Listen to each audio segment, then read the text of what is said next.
Wyoming Territory, August 1883. The sun was barely cresting over the hills when Naomi Merrick stepped off the porch of the clapboard boarding house and walked straight toward the edge of Sweet Clover, Wyoming, with nothing more than a canvas satchel and a letter clutched in her fingers. She did not look back. Her shoes were worn thin, her skirts dirt-dusted from weeks of hard work, and her heart was breaking in silence. The town was waking behind her shutters opened, wagons groaned to life, the blacksmith already hammering, but Naomi kept walking. Past the last fence post, past the dry creek bed, toward the open land and away from everything that had felt like shame. She did not expect anyone to follow, but someone did. "Naomi," a voice called out behind her. "Naomi, wait!" She froze. The sound of hoofbeats slowed behind her. She turned, her breath catching. Harlan Tate reined in his chestnut mare just a few strides behind her, dust kicking up around his boots as he swung down. He was tall, lean from ranch work, his hat shadowing storm blue eyes that held more worry than she had ever seen on him before. "You cannot just leave like this," he said, stepping closer. "I am not your problem, Harlan," Naomi said, her voice low, tight. "You have a job, a life here. I do not belong to any of it." "You belong more than you think," he said. "Where would you even go?" Naomi's hand tightened on the letter. "Anywhere but here." He glanced down at the paper. "Is that from your brother?" She nodded once. "He is in Nebraska, says he can take me and the children in, says he has room." Harlan's gaze dropped to the satchel. "You left them with Mrs. Harrow, just until the train." "I will come back for them before noon." "You are really going?" he said, voice quiet now. Naomi's lips trembled before she pressed them together. "I buried my husband in this town. I buried my name. Every woman here thinks I ran him off, or worse. You think I do not hear what they say in the store? The way they pull their children close when mine walk by. They are cowards," Harlan said, "and they are wrong." "They are not wrong," Naomi said, her voice sharper now. "He left and I stayed. 2 children and no answers. I do not blame them for their talk. I just do not want my boys growing up under it." Harlan's eyes met hers, steady and sure. "If you are leaving, I am coming too," she blinked. "What? You heard me. Wherever you are going, Nebraska, Kansas, does not matter." "I will ride with you." "Harlan, you cannot." "Why not?" "Because this is your home." He stepped closer, his voice low. "No, it stopped being home the day I saw you trying to sell your wedding ring just to buy medicine for Micah." Naomi's throat tightened. "I did not want you to see that. I know." He hesitated. "But I did, and I could not look away." She stared at him, heart pounding. "I have nothing to offer you. I am not asking for anything," he said. "Except to ride beside you." Naomi looked away, the wind tugging at her skirts. "What about the ranch? Your family? They will understand." He stepped back, giving her space.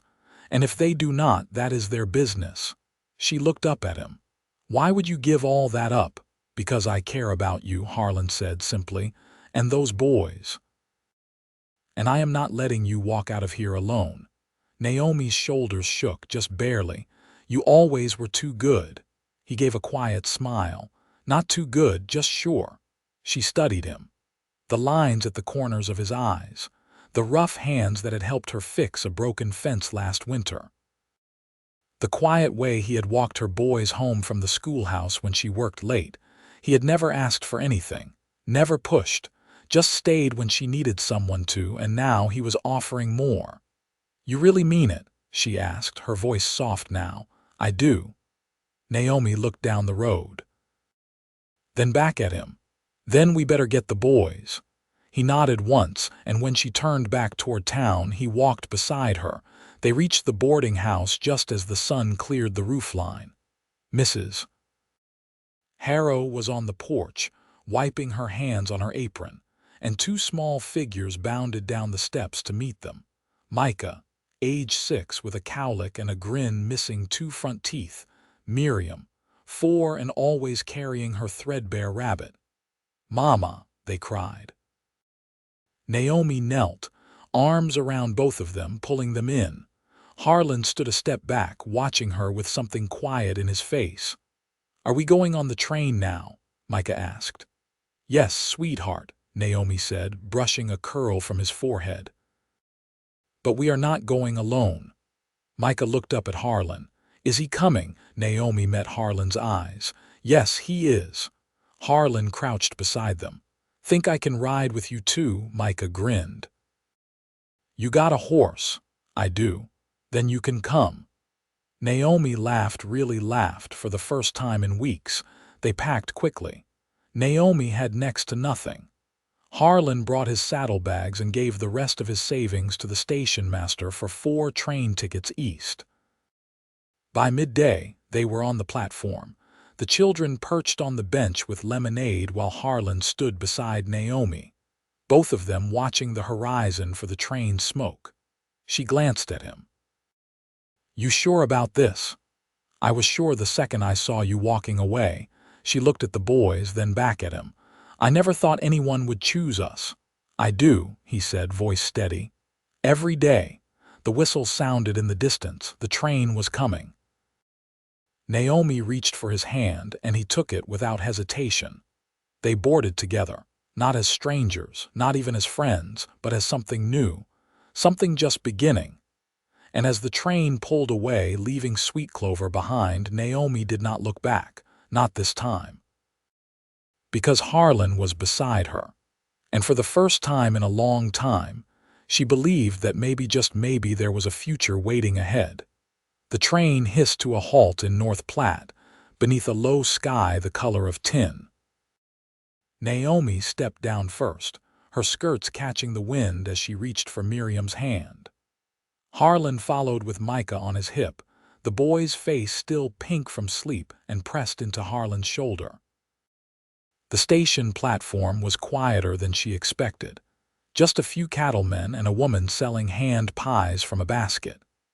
Naomi scanned the street beyond the depot, noting the wide dirt road, the wooden storefronts, the smell of coal smoke and river silt hanging in the air. It wasn't Sweet Clover, but it wasn't hers yet either. "Your brother meetin' us here?" Harlan asked, adjusting his hat with his free hand. "He wrote to say he would," Naomi said, shifting her satchel higher. "Said he drives freight for the army now. Might be on the road." Harlan nodded slowly, his eyes sweeping the street with the quiet watchfulness she'd come to expect. She'd seen that same look when he'd walked her boys home after dusk, when he'd stood between her and a stranger asking too many questions at the mercantile. It wasn't suspicion, it was care, wrapped in restraint. They settled on a bench beneath the eaves of the telegraph office. Naomi pulled an apple from her bag for Miriam, who sat beside her with her rabbit clutched tight. Harlan stayed standing, arms crossed, his boots planted like he was ready to move at the first sign of trouble. Naomi watched him a long moment. "You always this quiet when you travel?" He glanced at her, then looked away, his voice low. "Just don't like not knowing what's next." She turned the apple in her hand. "You didn't have to come." He didn't look at her when he answered. "I know." "I meant it, Harlan. You could still go back. You've got people there." He gave a small shake of his head. "Not like I had you." She opened her mouth, then closed it again. The words settled somewhere behind her ribs. "Wasn't just about the town," he said after a moment. "It was about watching you carry it all by yourself, and knowing I could help. If you'd let me." Naomi looked down at Miriam, who had fallen asleep with the apple nearly whole in her lap. Micah was dozing too, his head now on Naomi's thigh. "I never asked for help," she said. "I know," he said. "That's what made me want to give it." A wagon clattered down the far side of the street, the driver leaning back on the reins. Naomi squinted. "That's him," she said, standing carefully so as not to wake the children. "That's Levy." The man who climbed down was older than she remembered, his beard streaked with gray, his step slower. but his eyes lit when he saw her, and he crossed the street without hesitation. "Naomi," he said, pulling her into a tight, dusty hug. "God above, look at you." She smiled into his coat. "It's good to see you." He stepped back, his gaze falling on the children, then on Harlan. "These yours?" Naomi nodded. "Micah and Miriam, and this is Harlan Tate." Levy extended a hand without hesitation. "You the one wrote me from her boardin' house." Harlan nodded. "Figured she'd need someone steady on the road." Levy looked him over once, then grinned. "Then I owe you thanks. Come on wagons this way."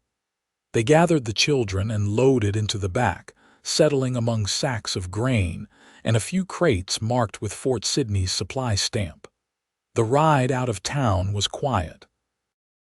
Naomi sat between the children, Harlan across from her, one hand braced against the side of the wagon as they bumped over ruts. The land opened up as they rode rolling grassland, cottonwoods along a slow creek, the smell of sun-warmed sage drifting through the wagon slats.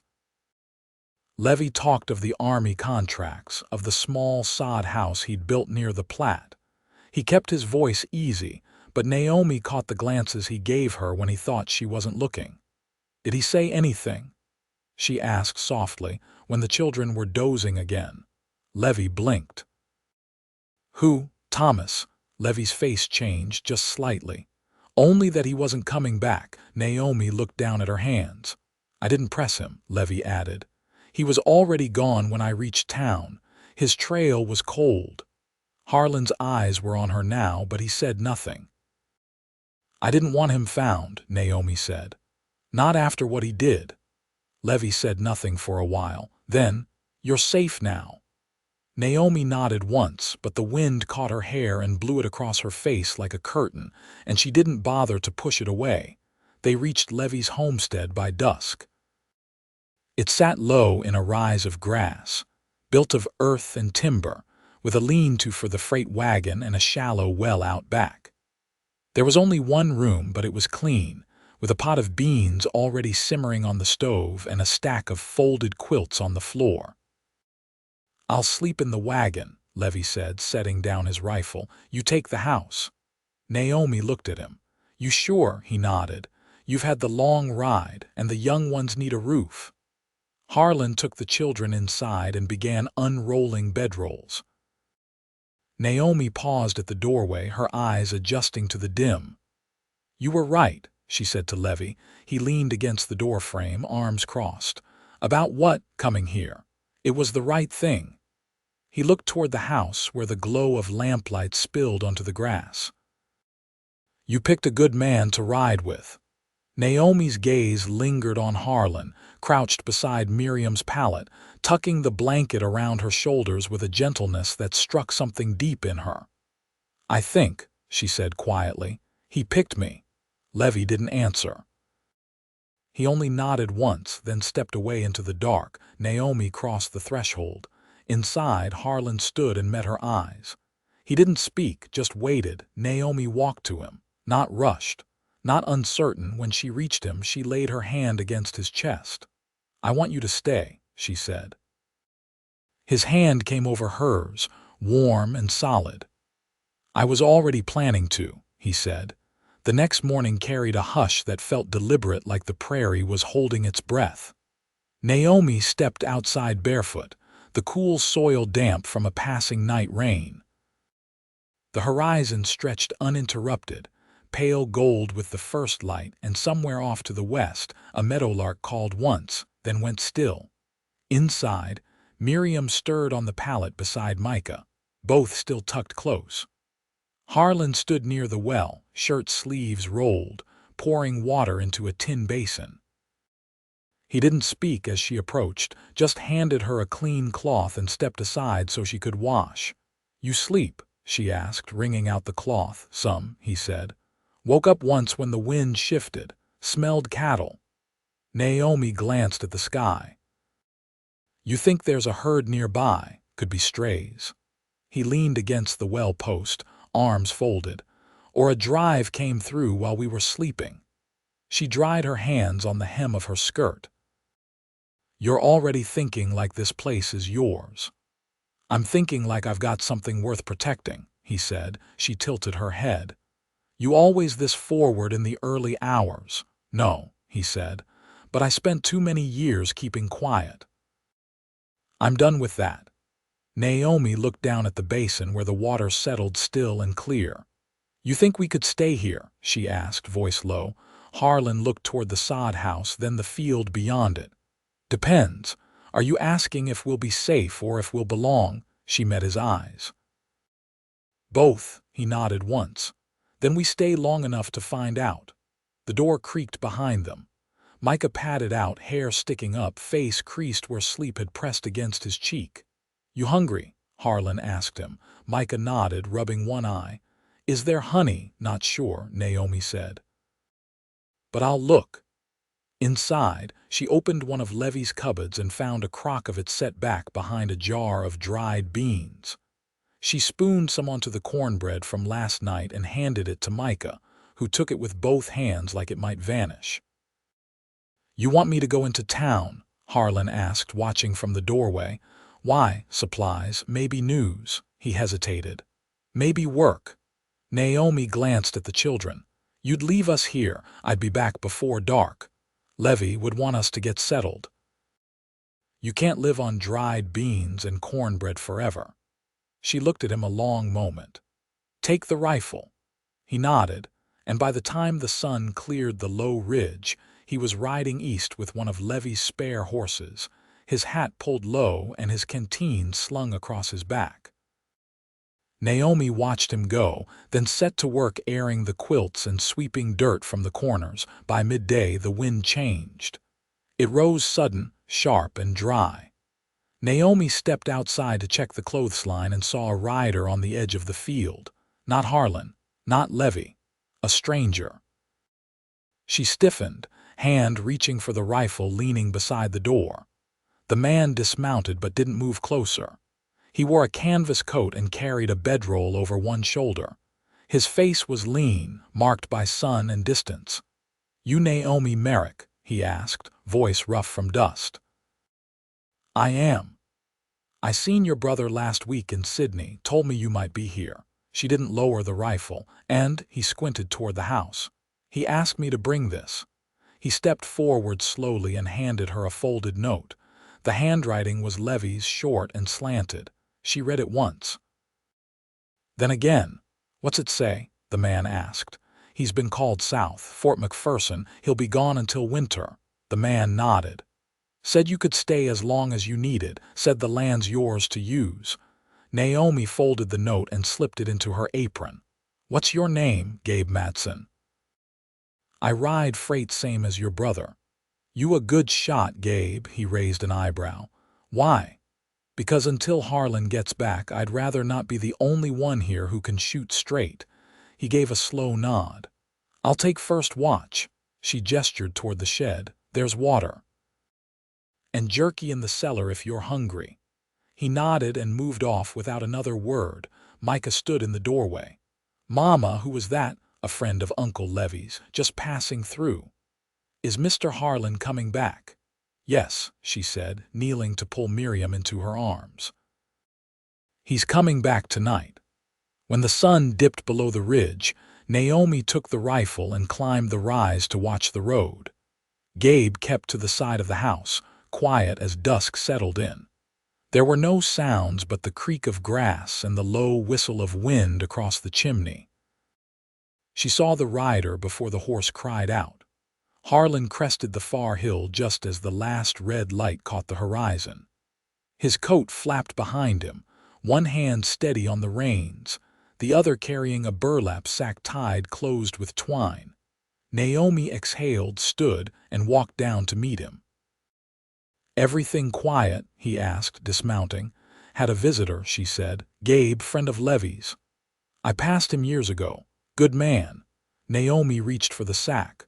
"What did you find?" "Flour, salt, matches, a tin of coffee. Also met a farmer needs help clearing brush.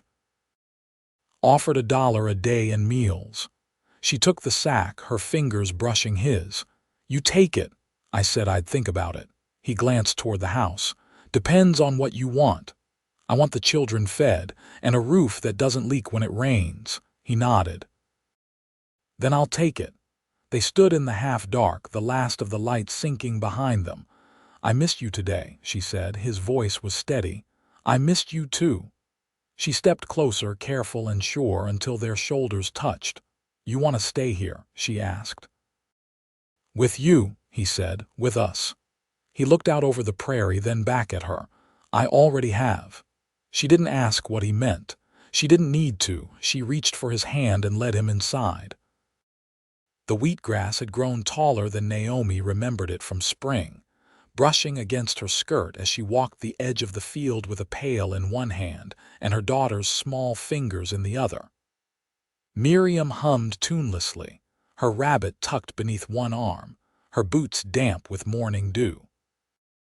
They were hunting eggs, though the hens still laid unpredictable, and Naomi had learned to look in unlikely places behind the woodpile, beneath the wagon axle, once even inside an old stovepipe Levy had left leaning against the barn.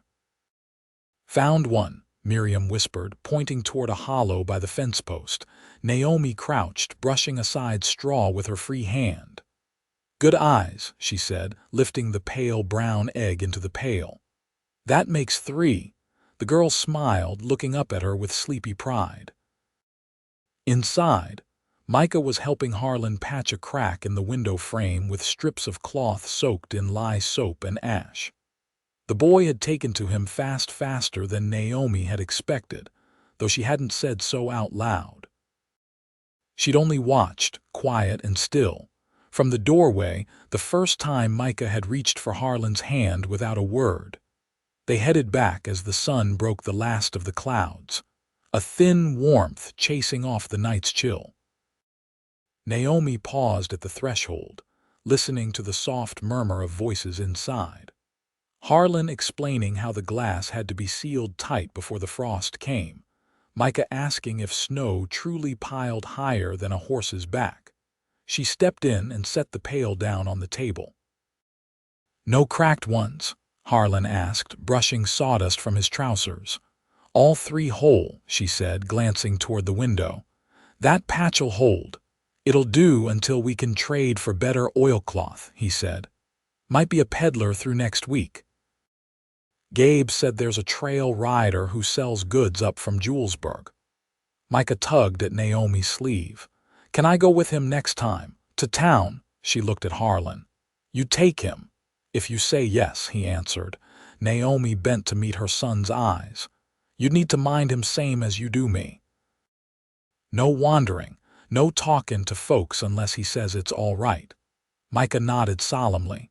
Then you may, she said, but only if you finish your letters first. The boy groaned but didn't argue. He disappeared into the corner where his slate and chalk waited, dragging his stool behind him. Naomi turned to Harlan. You think the land'll hold, come fall? He leaned against the table, arms crossed. The soil's good. Levy dug deep, didn't rush it, but we'll need more hands if we plan to put down roots. She asked. Harlan met her gaze. I came here with you. That hasn't changed. She sat down, folding her hands in her lap. I've been thinking on that, about what it means, you being here. I'm not waiting for you to name it, Naomi. She glanced toward the fire where the kettle had just started to hum. I know, but I've never had a man stay.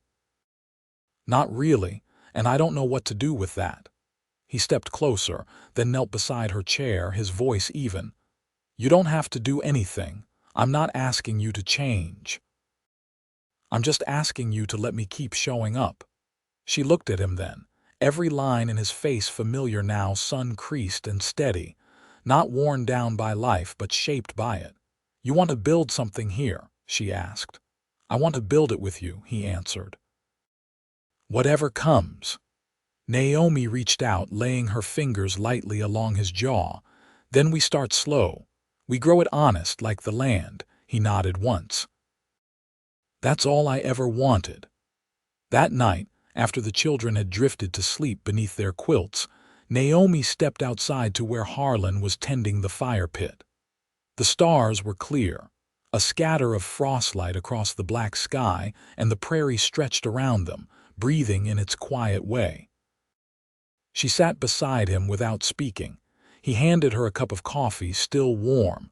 They drank in silence, fire popping between them. After a while, she said, "I used to think peace would feel like stillness, like nothing." And now, she looked toward the house, then back at him. "Now it feels like this, like having someone to sit beside when the work is done." He smiled, faint and real.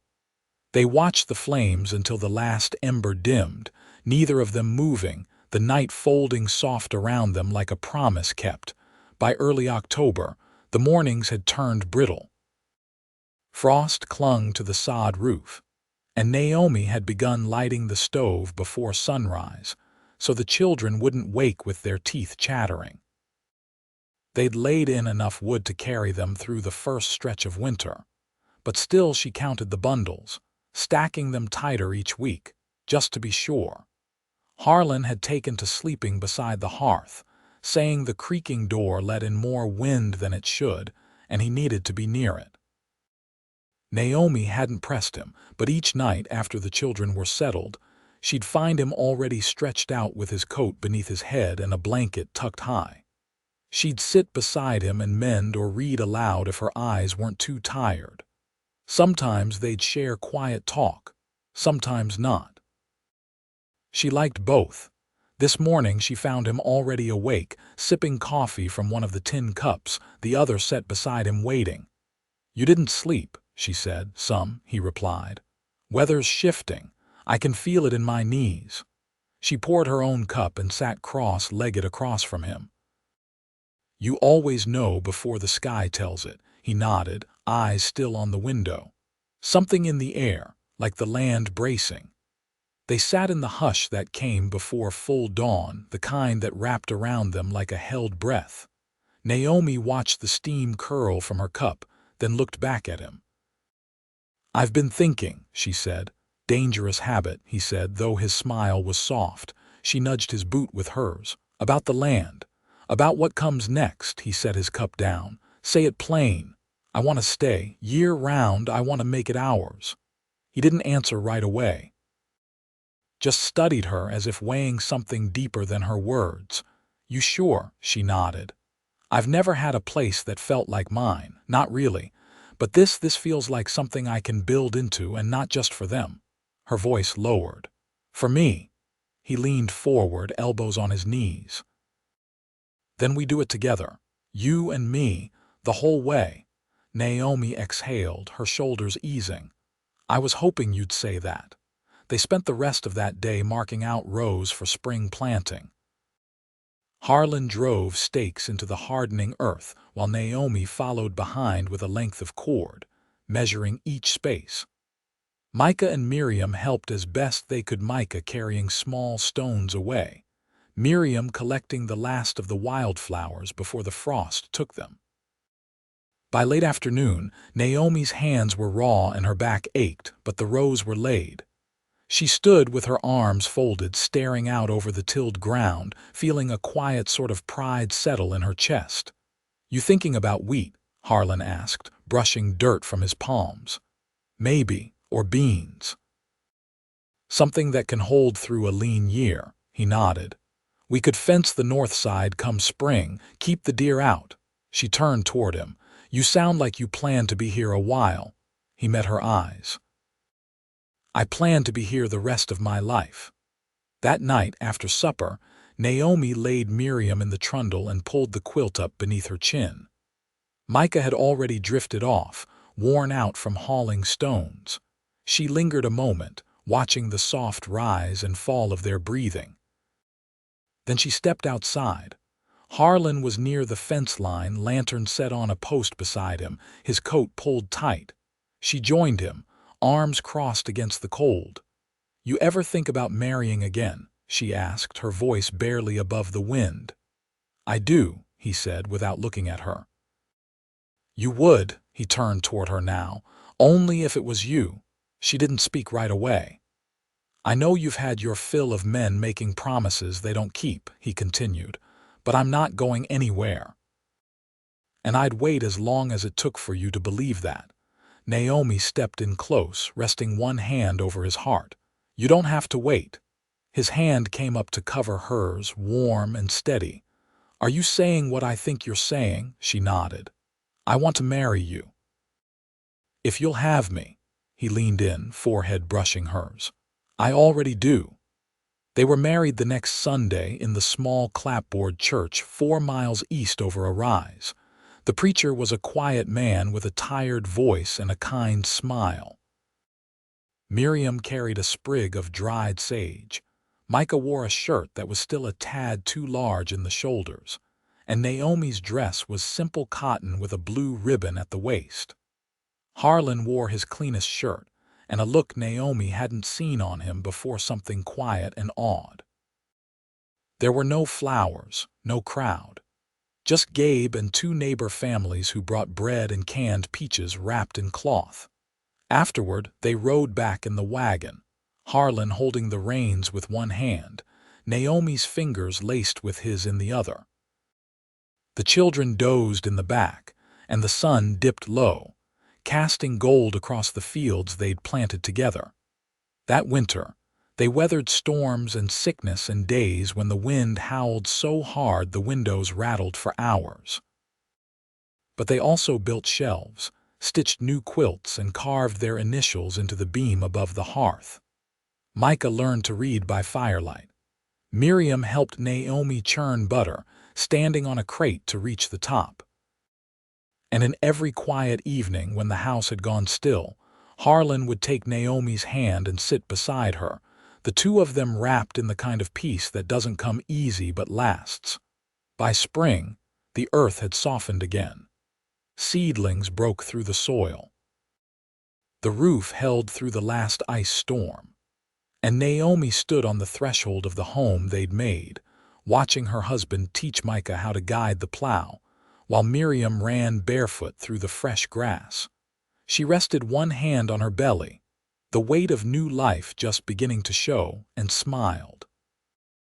They had built something lasting not from ease, but from the hard-earned trust of 2 people who had chosen each other, over and over, with no need for grand declarations. Only the quiet, steady knowing that they were home.